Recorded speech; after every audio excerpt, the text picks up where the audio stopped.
तो चलिए शुरू करते हैं। आज 1 इंच भूमि भी आदरणीय नरेंद्र मोदी जी के कार्यकाल में चीन की औकात नहीं कि वह भारत की भूमि पर कब्जा कर ले। फिर भी आपको जो है चीन के बताए हुए नैरेटिव पर विश्वास करना है, भारत के रक्षा मंत्री पर विश्वास नहीं करना है, भारत की सेना पर विश्वास नहीं करना है। खड़गे साहब ने कहा कि चीन के ऊपर क्या वास्तु स्थिति है देश जानना चाहता है, तो आपने मना कर दिया। उनको बोलना अलाउ किया गया, लेकिन वो डिस्कशन चाह रहे थे, वो नहीं हो पाया, लेकिन उनको बोलना अलाउ किया गया। लड़ाई में क्या हुआ था मुझे बताने की जरूरत है। 303 की गन हमारे पास थी, पैरों में फ्लीट थे, जूते तो थे नहीं हमारे जवानों के पास, और ठंड से आधे जवान तो ठंड से मारे गए थे। ये सत्य है सर। 62 की लड़ाई के अंदर पंडित नेहरू की शांतिप्रिय पॉलिसी थी। सुनिए ना, पंडित नेहरू ने लेकिन इंदिरा गांधी ने 1967 में 300 चीनी सैनिक मारे थे। ये भी सत्य है, नाथुला के सत्य बताना बहुत सारे सत्य हैं। नहीं मजा नहीं आ रहा है। चलो भाई देखो अब मैं क्या करता हूं। देखिए, 2 मुद्दे ने उठाए। एक मीडिया पर मुद्दा उठाया, और आपकी जानकारी के लिए बता दूं, कांग्रेस के कार्यकाल में चीन के भारत की सीमा में घुसने की खबर छाप दी तो टाइम्स ऑफ इंडिया के 2 पत्रकारों को तत्काल एफआईआर कर दिया गया था। तत्काल एफआईआर कर दिया गया था। और 250 किलोमीटर चुमूर सेक्टर में वो घुस आए, ये शांत रहे, बोलने की कोई इनकी हिम्मत नहीं। और उसके बाद हु जिनताओ भारत के दौरे पर तत्कालीन राष्ट्रपति आए तो राज शिष्टाचार में सारी सीमाएं तोड़कर लाल कारपेट लेकर डॉक्टर मनमोहन सिंह दौड़े चले गए थे, और जोरावर किला कब्जा हो गया। वहां पर उन्होंने ऑपरेशनल पॉइंट बना लिया, चुप रहे, कभी संसद को नहीं बताया। बारंबार सवाल पूछने के बाद भी 38,000 वर्ग किलोमीटर कैसे चला गया, लोगों ने देखा। आज 1 इंच भूमि भी दुनिया में कोई साबित नहीं कर सकता जो नरेंद्र मोदी जी के कार्यकाल में चीन की औकात हुई हो कि भारत में घुस जाए। गलवान में घुसे, हमारे बलवानों ने ये सवाल आपको लगा, ये देश ने देखा है और दुनिया ने देखा है, दुनिया ने देखा है। और आपको नाथुला वाली वो बात 1967 की बताता हूं। जिस कमांडर ने ये निर्णय लिया उसको तत्काल इंदिरा गांधी ने ट्रांसफर कर दिया था। आप उसको रिवार्ड देना चाहिए था कि नाथुला में 300 चीनियों को मारने वाले मारा था। नाथुला में नहीं मारा था, लेकिन उसको हुआ क्या? श्रीमती इंदिरा गांधी ने ट्रांसफर कर दिया। जिसको देना चाहिए था परमवीर चक्र, उसको ट्रांसफर किया गया। ये इनकी पॉलिसी थी। क्यों? अरे बाप रे, ये तो धोती खोल रहा है। अच्छा, क्या सच्चाई है? सुप्रीम कोर्ट में सच्चाई नहीं बता पाई थी कांग्रेस पार्टी? क्या सुप्रीम कोर्ट में राहुल जी ने माफी मांगी थी, नहीं मांगी थी सुप्रीम कोर्ट में? आप अपनी झूठा एफिडेविट दिया गया, झूठा एफिडेविट दिया गया, और शनिवार को एफिडेविट बदला गया। राफेल राहुल जी ने माफी मांगी थी, नहीं मांगी थी? राफेल में एफिडेविट रात को बदला गया कि नहीं बदला गया? अच्छा, राहुल जी ने माफी मांगी थी, नहीं मांगी थी? मैं फिर कह रहा हूं, अगर जांच 1945 में चार्टर बना, उसमें 5 सिक्योरिटी काउंसिल के मेंबर बने, उसमें चाइना एक नहीं था चाइना था उसमें, नहीं था और उसके बाद नहीं था 47 में नहीं था। ये झूठ है, नहीं झूठ बोल रहा है। राफेल से ही शहादत। देखिए अनिल जी, ये शहादत के ऊपर में, अरे शहादत तो हमारा शौर्य है।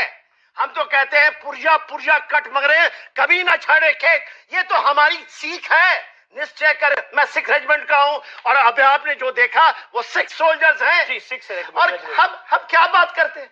हमारे शाबाश बेटा, बहुत बढ़िया। यूनाइटेड नेशन सिक्योरिटी काउंसिल की मेंबरशिप दिलवाना, ये नेहरू की कायरता का सबसे बड़ा प्रतीक है।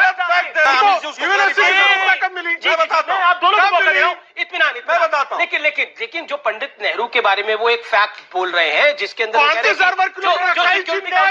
सिक्योरिटी, एक सेकंड, जब सिक्योरिटी काउंसिल की सीट मिल रही थी भारत को, पंडित नेहरू ने उस सीट को डिनाई कर दिया। ये तो हार्ड फैक्ट है। मुझे उस हार्ड फैक्ट की कभी आप डॉक्यूमेंट नेहरू जी की किताब में लिखा हुआ है। अगर हम करें तो करें क्या, बोले तो बोले क्या?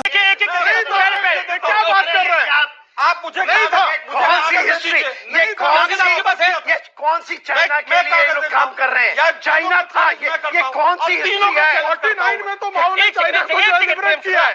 क्या कितना बोल रहे? 1949 में चाइना को इंडिपेंडेंस मिला है, और ये क्या बात कर रहे हैं? ये क्या बोल रहे हैं? मैंने असद ओवैसी के बारे में सवाल पूछा, आपको 55 सेकंड हो गया, आप उस पर जवाब नहीं दे पाए। आप क्या असदुद्दीन ओवैसी ने जो बोला उस पर आपकी राय क्या है? हाँ, हमारी सेना मार खा रही है। असदुद्दीन ओवैसी ने अगर सत्य बोला है, हमारी सेना मार खा रही है। पूरी बात सुनिए। असदुद्दीन ओवैसी साहब ने कहा कि चाइना हमारे इधर आया, लेकिन उसने आकर के हमारे सैनिकों पर हाथ भी लगाया है, तो वो पूरे भारत पे हमला किया है। ठीक है, चल झूठा। हमारी सेना मार खा रही है, ये उनका स्टेटमेंट है। ये मोदी सरकार की नाकामी है। नरेंद्र मोदी लाल आंख क्यों नहीं दिखाता? पूरा पढ़ा मैंने, हमारी सेना मार खा रही है। आप अभी मजा आएगा ना भिड़ो। और मेरा नाम आतिफा शेख है और मेरी क्वेश्चन आपसे है, जैसे कि असदुद्दीन ओवैसी किसी भी चीज में घुस जाते हैं, मतलब समझते नहीं क्या है नहीं। अभी देश की सेनाओं पे गर्व होनी चाहिए और पूरे ये हिंदुस्तान को गर्व करना चाहिए, लेकिन वहाँ पे जो उनका टिप्पणियां है वो कभी छूटता नहीं है। जोरदार तालियां आतिफा शेख के लिए, जोरदार तालियां। मेरी क्वेश्चन आपसे मतलब वो कब ये छोड़ेंगे? इस पे गर्व करने वाली बात है ना कि मतलब टिप्पणियां, ये बहुत गर्व वाली बात है और ये हमारे लिए नहीं। अगर आज असदुद्दीन ओवैसी घर पे सोए हुए हैं ना तो देश की सेनाओं की वजह से, ना कि वो अपने वजह से सोए हुए। किसी चीज पे घुस जाते हैं, कभी भी घुस जाते, कोई भी है भी कि नहीं उनका आग लगा दी। वाह क्या सीन है, वाह क्या सीन है। आजाद भाई की दाढ़ी और टोपी को फ्रेम करो, देखो मुसलमान सवाल कर रहे हैं सेना पे। कोई इससे मुसलमान फायदा नहीं होगा, वही कर रहे हो आप, उससे कोई फायदा नहीं होगा। ये आप क्या बोलते हैं आप? एक सेकंड आतिफा, नहीं ये बच्ची भी उसी धर्म से आती है, वो सवाल पूछ रही है। आप धर्म देखेंगे? आप धर्म देखेंगे? किसने भी देखा धर्म? एक आदमी ने नहीं बोला यहाँ पर मुसलमान, ना आलोक शर्मा ने बोला, ना प्रेम शुक्ला ने बोला, ना यहाँ पर किसी ने बोला। जान के हर बात में धर्म को ले आते हैं आप लोग, हर बात में धर्म बीच में ले आते हैं। क्या मतलब? अभी आप लाए कि उनकी टोपी देख के, दाढ़ी देखकर? जब स्टेटमेंट सुना नहीं बहन ने, देश की सेना के कितनी देर का स्टेटमेंट है बताइए? देश की सेना के मामले में भी आप धर्म ला रहे हैं बीच में। देश की सेना के मामले में भी आप धर्म ला रहे हैं। मैडम बार बार आप ये बोल रहे हैं। अरे ओवैसी तो ये कहते थे कि जो कारगिल में भारत की सेना में हिंदू भी है, मुसलमान है, सिख ईसाई है। भारत का नागरिक है वो। भारत का मुसलमान आतिफा जैसा है।